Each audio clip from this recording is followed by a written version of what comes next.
ఇదంతా బన్ను అక్కడ నుంచే తీసుకుంటాం. ఎక్కడ నుంచి? కర్నూలు నుంచి. కర్నూలు నుంచి. ఎన్ని రోజులు అవుతుంది నువ్వు తెచ్చేది? 2 రోజులైంది. దీనికి ఎక్స్పైర్ డేట్ అనేది ఉంటదా? లేదన్న. Where is your expire date? చూపించండి ఒకసారి. Show me your expire date. చూసారుగా ఈ వీడియో ఈ మధ్య సోషల్ మీడియాలో బాగా వైరల్ అవుతుంది. పాప మా చిరు వ్యాపారి చాలా ఇబ్బంది పడ్డాడు. ఇలా రోడ్ల పక్కన చిన్న చిన్న వ్యాపారాలు చేసుకునే వాళ్ళ మీద చాలా మంది దౌర్జన్యం చేస్తుంటారు. ఇది ఒకటే కాదు, చాలా సంఘటనలు జరుగుతాయి. కాబట్టి ఇది ఒకటే కొంచెం సోషల్ మీడియాలో అడవడి జరుగుతూ ఉంది. వీళ్ళు ఎవరైతే ఈ కోవా బన్ను తయారు చేసే వాళ్ళు ఉన్నారో ఆ ప్రాంతానికి డైరెక్ట్ స్వయంగా సీఎం గారే వెళ్ళి వాళ్ళందరినీ కూడా అప్రిషియేట్ చేశాడు. ఎవడో పనికి మాలినోడు వాడి ఛానల్ని హైలైట్ చేసుకోవడానికి ఈ యొక్క వీడియో తీసి సోషల్ మీడియాలో అడవడి చేశాడు. ఎక్స్పైరీ డేట్ అడుగుతున్నాడు వాడు.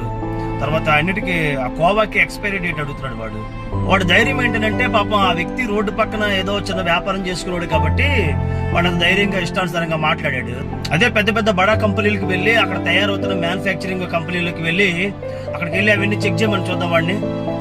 ఎందుకు ఉదాహరణకి పెద్ద పెద్ద మాల్స్ ఉన్నాయి కదా, ఆ మాల్స్ లోకి వెళ్ళి ఆ ప్రొడక్ట్ అన్ని కూడా ఎక్స్పైరీ డేట్స్ ఎలా మారుస్తున్నారో తెలుసా వాడికి? తెలియదు. అవన్నీ కూడా ఎలాగ మళ్ళీ రీప్రొడక్ట్ చేస్తున్నారో, మళ్ళీ వాటిని ప్యాకింగ్ మార్చి మళ్ళీ ఎలా రీసేల్ చేస్తారో ఇవన్నీ వాళ్ళకి అర్థం కాదు.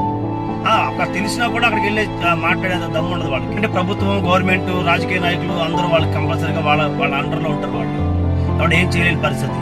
అలాంటి వాళ్ళ దగ్గరికి వెళ్ళి మాట్లాడలేడు.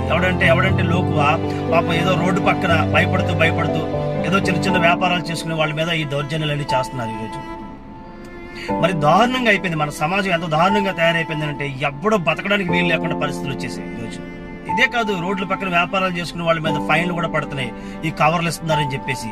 అసలు నాకు అర్థం కాని విషయం ఏంటంటే పాపం ఆ రోడ్డు పక్కన ఎక్కడో చిన్న వ్యాపారం చేసుకునే ఆమెకి మొన్న నేను ఒక దగ్గరికి వెళ్తే ఆమె చెప్తుంది 5,000 రూపాయలు ఫైన్ వేసారంట ఆమెకి కవర్ ఇచ్చిందని. అసలు ఈ కవర్ ఇచ్చినందుకు ఏమికంత ఫైన్ వేస్తే అది ఎక్కడ తయారవుతుంది, ఎవడు తయారు చేస్తున్నాడు, ఇవన్నీ కూడా మారుడి షాపులో దొరుకుతాయి. తెలుగు షాపులో దొరకవు ఈ కవర్లన్నీ కూడా.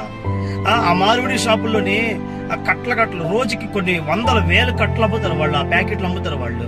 వాళ్ళని ఎవడు అడగట్లేదు, వాళ్ళ దగ్గరికి ఎవడు వెళ్ళడు వాడు. ఎందుకంటే ఇదంతా గుజరాత్, రాజస్థాన్, ఇదంతా పెద్ద పెద్ద బడా వ్యాపారాలు, పెద్ద పెద్ద బిజినెస్లు ఇవన్నీ కూడా. అలాంటి వాళ్ళ మీద దాడి చేయరు. ప్లీజ్ అలాంటి చిన్న చిన్న వ్యాపారస్తుల్ని మీరు ఇబ్బంది పెట్టకండి. దయచేసి ఇలాంటి పనులు చేయకండి. ఎవరైనా చేస్తే ఊరుకోకండి. భయమన్నది నాకిక లేదు, వెనుకడుగు